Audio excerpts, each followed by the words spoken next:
বিয়েতে বরকনেকে বিভিন্ন ধরনের উপহার দেওয়ার প্রচলন রয়েছে, তবে এবার সামনে এসেছে বিচিত্র ঘটনা।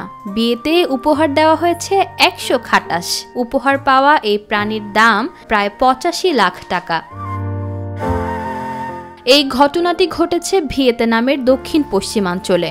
22 বছর বয়সী এক কনের বিয়েতে তার বাবা মা তাকে দিয়েছেন এমন সব উপহার যা শুধু দৃষ্টিনন্দনই নয়, অর্থনৈতিকভাবেও সমৃদ্ধ। খাটাস ছাড়া উপহারের তালিকায় ছিল 25টি সোনার বার, $20,000 নগদ অর্থ, 300 মিলিয়ন ডং মূল্যের কোম্পানির শেয়ার এবং একাধিক মূল্যবান সম্পত্তি। কনের বাবা হং চি তাম জানিয়েছেন তার মেয়ে একজন বিজনেস স্কুল গ্র্যাজুয়েট এবং এসব সম্পদ ব্যবস্থাপনায় পুরোপুরি সক্ষম।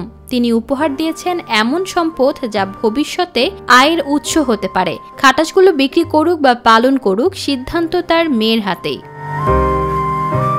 প্রসঙ্গতই, খাটাস ভিয়েতনাম ও চীনে অন্তত মূল্যবান প্রাণী। মূলত বিশ্বের দামি কফি কোপি লুয়াক উৎপাদনে তাদের ভূমিকার জন্যই এদের চাহিদা আকাশছোঁয়া। একটি সন্তানদাতা খাটাসের দাম প্রায় $700, আর গর্ভবতী হলে তা পৌঁছায় $1050। এছাড়াও তাদের মাংস বিলাসবহুল খাবার হিসেবে ধরা হয় এবং ঐতিহ্যবাহী ওষুধ তৈরিতেও ব্যবহার করা হয়।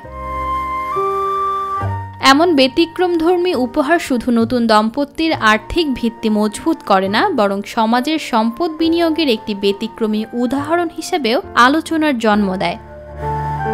ইশিতা রহমান, নিরপেক্ষ, নিউজ ডেস্ক।